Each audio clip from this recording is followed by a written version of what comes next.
Benarlah Bapa, ketika kami dekapan daripada kasih-Mu, itulah kepuasan dan kedahagaan yang boleh kami dapatkan daripada Engkau sendiri. Biarlah hujan surgawi itulah yang terus boleh mengaliri hati dan hidup kami, sehingga kami bukan mencari kepuasan hanya kepada kepuasan dunia ini, tetapi kami mengharapkan hujan berkat dari Tuhan, sehingga itulah yang boleh memberikan sukacita yang tak terkatakan dalam hidup perjalanan kami bersama dengan Tuhan. Dan kami rindu firman yang akan kami pelajari pada sore hari ini kembali menjadi sebuah hujan yang boleh mengaliri kegersangan hidup kami. Terima kasih, berbicara pada setiap kami, sehingga kebenaran firman Tuhan itu kembali boleh meneguhkan, menegur, dan boleh juga mendorong kami untuk boleh bertumbuh makin dekat dengan Tuhan. Dalam nama Tuhan Yesus kami mau berdoa dan bersyukur. Haleluya. Amin. Saudara, 26 Desember kami sekeluarga karena ada acara keluarga mengunjungi saudara daripada istri di Bitung. Saudara, dalam perjalanan ke Bitung, karena saya sebenarnya kurang sehat sekali, tetapi karena acara keluarga maka kami menuju ke Bitung tetap. Lalu Semunansi melihat saya kurang sehat, dia bertanya, biar dia gantikan setir mobil itu. Tapi saya menjawab, tidak usah. Lalu dia bertanya, kamu gak percaya saya bisa menyetir mobil sampai ke Bitung membawa engkau dan anak-anak tiba dengan selamat? Saya menganggukkan kepala. Saya percaya kok. Saya mengatakan percaya, tetapi saya tetap tidak memberikan kemudi mobil itu kepada Semunansi. Kenapa? Karena saya tidak memberanikan diri saya untuk menyerahkan kendali mobil itu kepadanya. Dan saya merasa nyaman kalau saya mengendalikannya sendiri. Hal ini bukan terjadi Desember kemarin. Tetapi sejak kami ke Bandung, setiap kali kami pulang cuti ke Malang, dalam perjalanan yang sangat melelahkan, secara khusus subuh jam 2, jam 4 itu, Semunansi selalu tanya, biar kita yang setir supaya kamu bisa tidur nyenyak. Dan saya selalu menolaknya. Sepanjang dia bisa menyetir dari 2016, saya hanya beberapa kali memberikan diri saya untuk dikemudikan oleh dia sebagai penumpang. Termasuk tadi pagi. Saudara, saya percaya dia bisa mengendarai mobil. Tetapi saya tidak memberanikan diri saya untuk dipimpin, dituntun, dibawa kepada tujuan di mana kami akan pergi. Sesekali separuh hati saya itu saya berikan untuk menjadi penumpang. Itulah gambaran perikop yang akan kita baca di sore hari ini dari Lukas pasal 9 ayat yang ke-57 hingga ayat yang ke-62. Mari kita baca bersama-sama dengan satu topik, separuh hati. Lukas 9 ayat 57 hingga ayat yang ke-62. Firman Tuhan berbunyi demikian. Ketika Yesus dan murid-muridnya melanjutkan perjalanan mereka, berkatalah seorang di tengah jalan kepada Yesus, "Aku akan mengikut engkau, kemana saja engkau pergi." Yesus berkata kepadanya, "Serigala mempunyai liang dan burung mempunyai sarang, tetapi anak manusia tidak mempunyai tempat untuk meletakkan kepalanya." Lalu berkatalah ia kepada seorang lain, "Ikutlah aku."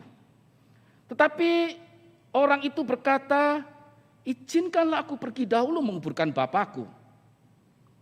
Tetapi Yesus berkata kepadanya, biarlah orang mati, kalau saya boleh tafsirkan, biarlah orang yang mati secara rohani menguburkan orang yang mati secara jasmani.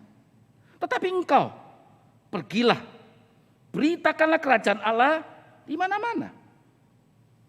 Dan seorang lain lagi berkata, aku akan mengikut engkau Tuhan, tetapi izinkanlah aku pamitan dahulu kepada keluargaku. Tetapi Yesus berkata, setiap orang yang siap untuk membajak tetapi menoleh ke belakang tidak layak untuk kerajaan Allah. Sedang orang-orang yang selalu jatuh cinta itu, jatuh cintanya itu setengah mati. Tetapi dari orang-orang yang jatuh cintanya setengah mati itu, berapa orang yang berani memberikan dirinya kepada pasangan itu? Sederhananya popojinya. Berapa persen yang dia berikan? Serat acap kali kita itu cinta mati kepada Tuhan Yesus. Tapi hanya di mulut. Bukan di seluruh hidup kita. Itulah gambaran yang dipaparkan oleh Yesus tentang 3 respon daripada orang-orang di perikop kita pada sore hari ini. Saudara, jikalau kita teliti melihat respon-respon mereka atau respon Yesus, ada sesuatu yang terasa agak aneh. Bukankah pernyataan ini menunjukkan sepertinya Yesus itu membawa satu ember besar air yang dingin sekali, kemudian siramkan ke orang yang dengan menggebu-gebu mau ikut Yesus. Api itu tiba-tiba disiram dengan air dingin dan kemudian seolah-olah habis. Bukankah seharusnya Yesus dengan sukacita, dengan senang, bersyukur menerima orang yang mau mengikut dia. Tapi ini malah memberikan air dingin kepada 3 orang ini. Saudara, mengapa Yesus mengucapkan statement-statement ini? Mengapa ia tidak coba untuk menerima dan kemudian membimbing secara perlahan dengan sabar. Sampai mereka betul-betul mengerti secara utuh apa arti penyerahan diri yang sesungguhnya yang Tuhan inginkan. Ayat-ayat selanjutnya menunjukkan kenapa Yesus memberikan pernyataan itu. Mari kita melihat beberapa hal itu. Yang pertama, ayat 57b dikatakan, aku akan mengikut engkau kemana saja engkau pergi. Saudara, orang pertama ini mau mengikut Yesus, tetapi memiliki motivasi yang tidak tepat. Sangat mungkin sekali orang yang pertama ini adalah orang yang sudah berkali-kali menyaksikan mujizat-mujizat Yesus, kuasa Yesus, kehebatan Yesus. Orang ini terpesona luar biasa dengan kehebatan dan kekarismatikan daripada Yesus. Yesus tidak memanfaatkan psikologis orang ini, emosi orang ini, kemudian mengundang, oh kalau gitu ikut saya. Enggak. Yesus menginginkan orang ini menggunakan rasio dia, otak dia, juga hati dia untuk mempersiapkan pengiringan ini. Yesus tidak pernah mengambil keuntungan dari luapan-luapan emosi seseorang atau banyak orang. Maaf kalau pendeta mungkin menggunakan itu. Tapi Yesus tidak pernah mengambil keuntungan dari emosi sesaat dari seseorang. Karena emosi itu tidak akan bertahan lama. Suatu saat emosi itu akan hilang, habis, atau tertelan oleh derasnya gelombang-gelombang kehidupan yang tidak mudah ini.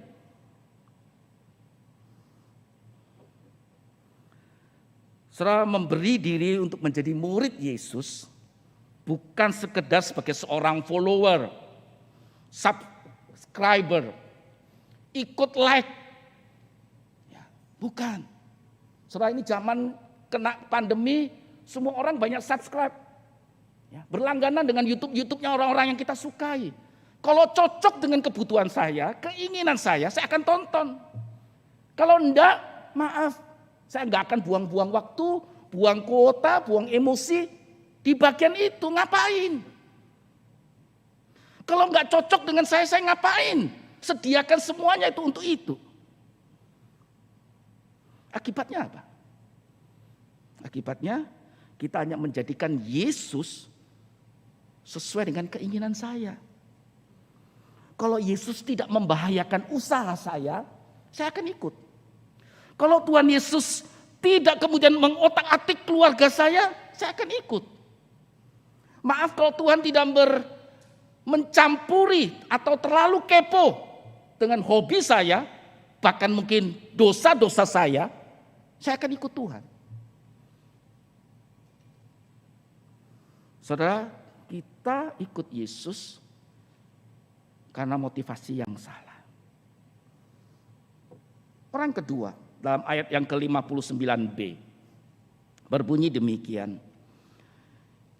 Tetapi orang itu berkata, izinkanlah aku pergi dahulu menguburkan Bapakku. Saudara, orang kedua ini mau ikut Yesus, tetapi dengan prioritas yang salah. Saudara, butuh anugerah Tuhan untuk kita bisa mengerti apa artinya submission itu, pemberian diri itu. Orang ini memiliki anugerah dan memiliki kesempatan untuk memberi diri. Tetapi kemudian dia lewatkan begitu saja. Saudara, di antara 3 orang ini hanya orang kedua yang Yesus tawarkan. Ikutlah aku. Orang pertama, orang ketiga, mereka yang menawarkan diri ikut Yesus. Saudara, orang ini mendapatkan kesempatan di depan mata. Tetapi dia tidak mengambil kesempatan itu untuk dia memberi diri. Dia lamban, dia ragu-ragu meresponi undangan Yesus itu. Karena dia masih memikirkan atau terikat oleh rutinitas hidup.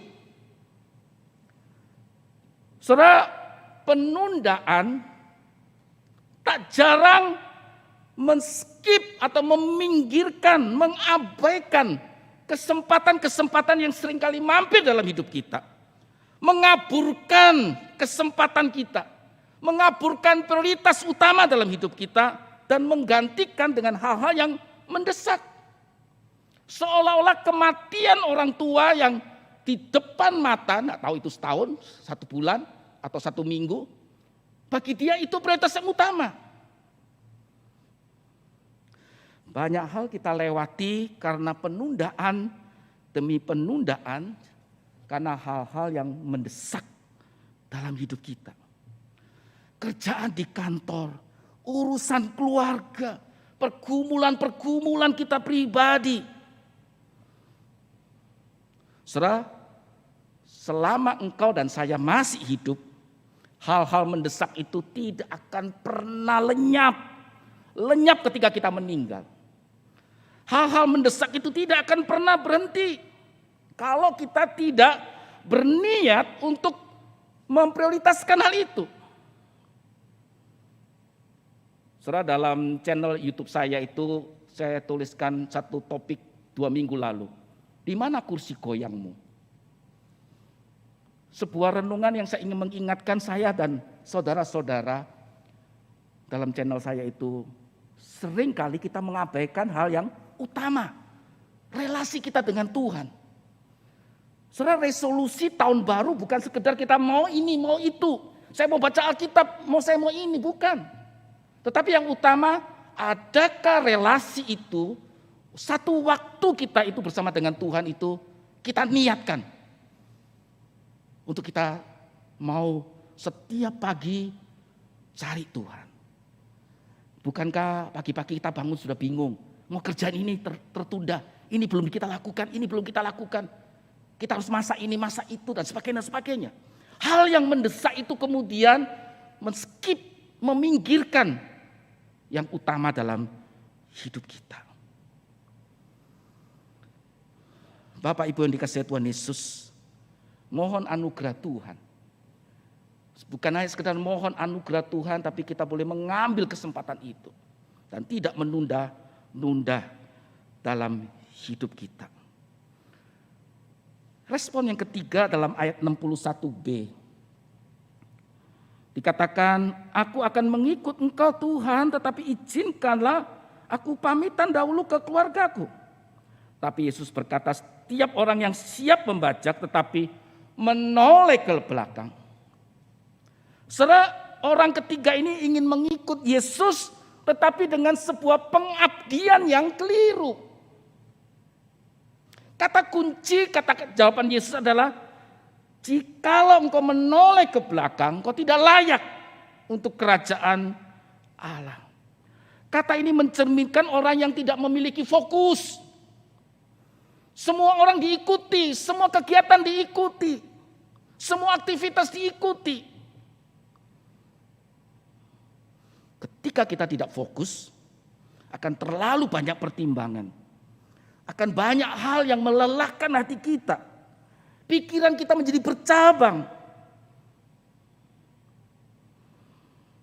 Saudara, bukan berarti kita tidak perlu memperhatikan keluarga. Bukan berarti sahabat-sahabat itu tidak penting. Tetapi kita menaruh hal itu di posisi mana kalau kita perbandingan dengan Tuhan Yesus. Saudara, penyerahan diri itu tidak sekedar diartikan kita itu tunduk pada otoritas yang lebih tinggi. Ya karena Tuhan lebih tinggi ya kita terpaksa tunduk aja. Siap. Kalau kita lihat tentara itu, kalau memberikan perintah kepada bawahan bilang hanya siap. Tapi apakah jalankan? Tidak tahu. Saudara, penyerahan diri itu, submission itu bukan sekedar saya tunduk pada otoritas yang lebih tinggi, bukan. Tetapi sebuah kesukarelaan untuk memberi diri pada kuasa orang lain. Secara sengaja saya memberikan kuasa yang saya miliki kepada kuasa yang kita memang mau berikan, yaitu Yesus. Seringkali kita salah mengerti bahwa penundukan diri atau penyerahan diri atau pemberian diri itu disalahartikan dengan sebuah kehampaan kehendak. Seolah-olah kalau saya menyerahkan diri, Tuhan akan ambil semuanya dan kita bisa melakukan apa-apa. Kita seolah seperti cekokin begitu hidung kita. Dan kita ikut kemana saja. Enggak. Saudara, itu bukan penyerahan diri. Tuhan ingin penyerahan diri kita bukan hanya muncul dari hati. Tapi juga pakai otak kita. Ketika kita menyerahkan diri sesungguhnya bukan penghampaan. Tapi kita sendiri yang menghampakan. Kita sendiri yang menekan ego kita itu supaya ego Tuhan yang lebih timbul. Saudara, kekhawatiran sering mengaburkan fokus hidup kita. Kekhawatiran seringkali meragukan kita untuk berserah total kepada Yesus. Tidak sedikit halangan kita untuk mengiring Yesus. 3 gambaran ini mengingatkan kita pada satu hal yang sama. Bahwa penyerahan diri yang setengah hati itu tidak berkenan di hadapan Tuhan. Saudara, Pendeta Louis Giglio berkata, tidaklah mengejutkan bahwa mengikut Yesus itu sangat mahal. Semua hal yang terbaik memang menuntut itu. Saudara, kalau kita anggap bahwa persekutuan kita dengan Tuhan, relasi kita dengan Tuhan itu adalah sesuatu yang penting sebagai sebuah respon kita untuk mengenal Yesus yang sudah kita kenal dengan baik, maka itu harus bayar mahal. Harus bayar mahal. Saudara, 12 murid sudah lakukan itu. Saudara, Petrus pernah setengah hati berkobar-kobar bahwa aku akan mengikut Yesus sampai mati pun aku berani. Tapi ketika Yesus disalibkan, seorang perempuan yang sederhana bertanya, apakah engkau orang Galilea? Tapi tatapan mata Yesus itulah yang mengubah hidup dia. Dari separuh hati kemudian dia betul total dia memberikan hidup dia kepada Tuhan. Nampaknya terlalu berkelebihan. Nampaknya terlalu radikal. Dan banyak kaum martir dan bapak-bapak gereja sudah lakukan itu. Saudara, ada satu dorongan yang tidak bisa kita jelaskan dengan kata-kata. Yang tidak bisa kita kemudian perjelas dengan teori ini dan teori itu. Saudara, ada satu kuasa yang sedang menarik mereka untuk datang kepada Yesus. Mereka yang merasakannya. Dan itulah kebahagiaan dan sukacita yang tidak bisa dikatakan sebagai keputusan mereka. Kita mungkin melihat bodoh amat, terlalu berlebihan, jangan fanatik lah. Jangan terlalu radikal lah ikut Yesus. Saudara, ketika mereka taat dan berserah diri, walaupun berarti hidup tidak selalu baik, bukan berarti ketika kita menyerahkan diri semua persoalan kita selesai, tidak. Mari kita saksikan kisah dari Michelle Miliarti Wantasen yang tinggal di Singapura. Shalom saudara-saudari yang dikasihi Tuhan. Nama saya Michelle, umur saya 29 tahun. Saya tinggal di Singapura. Saya sudah 3 tahun ini dibimbing oleh Pastor Jason Ong dan Pastor Judith Halim. Saya dari dulu adalah seorang yang gembira, girang, dan juga ceria. Dari kecil hingga dewasa, saya tidak pernah mengalami suatu pergumulan yang sangat berat. Saya seharusnya menikah tanggal 18 April 2020 kemarin. Semua persiapan pernikahan sudah matang, baju wedding sudah ada, cincin sudah ada, foto wedding sudah ada, hotel sudah dibayar, rumah sudah siap, undangan pun telah disebar. Karena COVID-19, pernikahan saya di Singapura terpaksa harus dibatalkan oleh pemerintah di Singapura. Saya pikir batalnya pernikahan saya di April ini berarti saya hanya akan bisa menikah di Desember akhir tahun. Tetapi pada tanggal 6 Juni 2020, sesuatu yang sangat berat menimpa hidup saya. Tunangan saya yang sangat terkasih meninggal secara tragis dalam kecelakaan mobil. Saat itu, papa tunangan saya terus-menerus menyatakan kepada saya bahwa benar tunangan saya sudah tiada. Saya sekejap langsung jatuh ke lantai. Saya langsung menuju ke rumah orang tua tunangan saya dengan penuh tangisan. Sampainya di sana, papa tunangan saya memberikan satu kantong plastik besar transparan yang isinya semua barang-barang tunangan saya dari mobil. Melihat semua barang-barang itu, saya langsung tergeletak jatuh ke lantai lagi. Tunangan saya yang terkasih selama 4,5 tahun lenyap begitu saja dalam sekejap. Semua impian saya musnah dan seluruh kehidupan saya hancur lebur di depan mata saya. Saya rasanya benar-benar hanya mau mati saja. Suatu hari, saya dengar khotbahnya Pastor Jason dan Pastor Judith bahwa memperoleh kebahagiaan di tengah-tengah kesulitan bukanlah sesuatu hal yang mustahil. Kebahagiaan adalah suatu keputusan mutlak yang harus kita ambil, di mana kita memutuskan untuk taat sepenuhnya kepada Tuhan. Kebahagiaan bisa terjadi pada saat kita merendahkan hati kita di hadapan Tuhan dan menerima bagian dan porsi kita masing-masing. Setelah itu, saya merasakan sesuatu yang dahsyat terjadi dari dalam diri saya. Dari dalam tubuh saya rasanya seperti ada aliran-aliran air hidup yang mengalir dan keluar dari dalam diriku. Ini sangat tidak masuk akal karena saya melihat situasi dan kondisi hidup saya tidak pernah berubah, tetapi sesuatu berubah di dalam hati saya dan saya merasakan sukacita yang supranatural. Tiba-tiba, saya merasa penuh dengan damai dan saya bisa tersenyum. Suatu senyuman yang benar-benar datang dari dalam lubuk hati saya. Sekarang, saya mulai menata lagi kehidupan saya yang baru dengan kekuatan dan pimpinan Tuhan. Saya lanjut sekolah lagi di Singapore Bible College in Singapore, mengambil jurusan Masters of Counseling, agar saya bisa dipakai oleh Tuhan untuk membantu lebih banyak orang lagi ke depannya. Terima kasih banyak semuanya. God bless you. Ketika kita berserah penuh, masalah tidak kemudian bisa berubah. Seperti yang dialami oleh Michelle. Saudara, penyerahan diri yang seutuhnya kepada Allah membutuhkan mata yang dibukakan. Untuk tidak sekedar melihat kebaikan-kebaikan Allah saja. Supaya kita bisa percaya. Tetapi juga percaya kepada Allah saat hidup kita itu sulit. Saat hidup kita dan perjalanan kita tidak mudah. Masalah demi masalah tidak pernah selesai. Dan itulah yang namanya penyerahan diri. Yang tidak separuh hati. Dia ingin kita mengasihi dia. Dia ingin kita menyerahkan diri kepada dia. yang sudah menciptakan kita dengan sempurna. Dan ketika kita datang kepada Tuhan, itulah sukacita yang tidak terbayarkan oleh apapun. Saya undang kita bangkit berdiri dengan sebuah refleksi pemahaman firman Tuhan seperti itu. Mari kita memberikan pengakuan iman rasuli kita satu frasa dengan satu frasa sebagai suatu pemahaman yang baru. Bahwa kita percaya kepada Allah yang Maha Kuasa bukan hanya sekedar mulut bibir kita.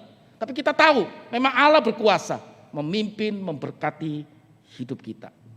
Mari kita katakan bersama-sama demikian. Aku percaya kepada Allah, Bapa yang Maha Kuasa, Halik langit dan bumi. Dan kepada Yesus Kristus anaknya yang tunggal Tuhan kita. Yang dikandung daripada Roh Kudus, lahir dari anak darah Maria. Yang menderita sengsara di bawah pemerintahan Pontius Pilatus, disalibkan, mati dan dikuburkan, turun ke dalam kerajaan maut.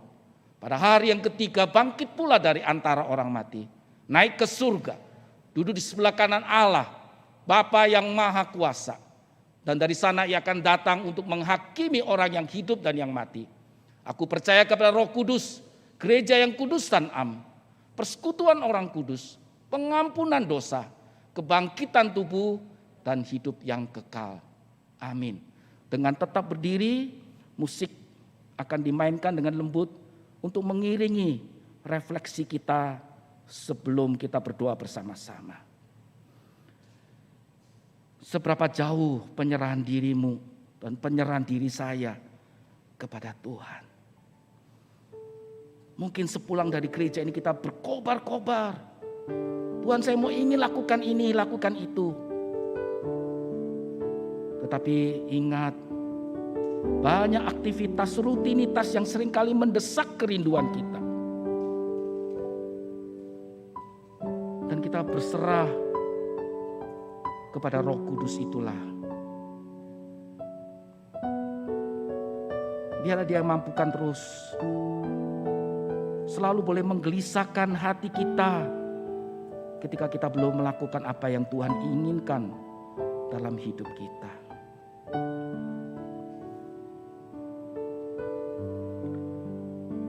Bapa, terlalu mudah untuk kami mengungkapkan kredo kami, pengakuan iman rasuli kami, bahwa Engkau Bapa yang Maha Kuasa.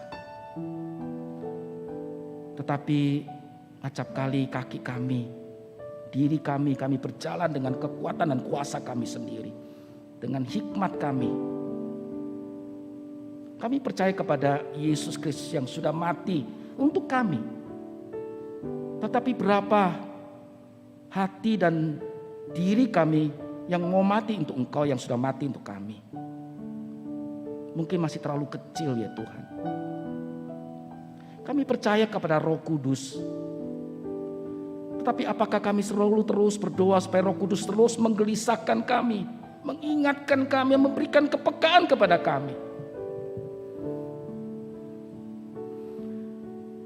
Tak jarang hal-hal yang mendesak, kesibukan demi kesibukan kami mengaburkan akan apa yang menjadi kerinduan Engkau ya Tuhan. Malam ini kami datang padamu, teguhkan kami kembali kaki kami. Supaya sukacita surgawi itu boleh menuntun dan menguasai hidup kami. Dari sekarang ini ya Tuhan. Sehingga kami tidak menyesal ketika kami meninggalkan dunia yang fana ini, bertemu dengan Engkau. Inilah setiap kami. Mampukan bukan hanya hamba-hambamu yang sudah mendengar, tetapi termasuk juga hambamu yang berbicara.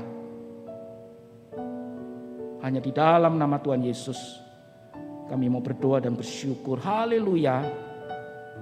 Amin. Tuhan Yesus memberkati setiap kita.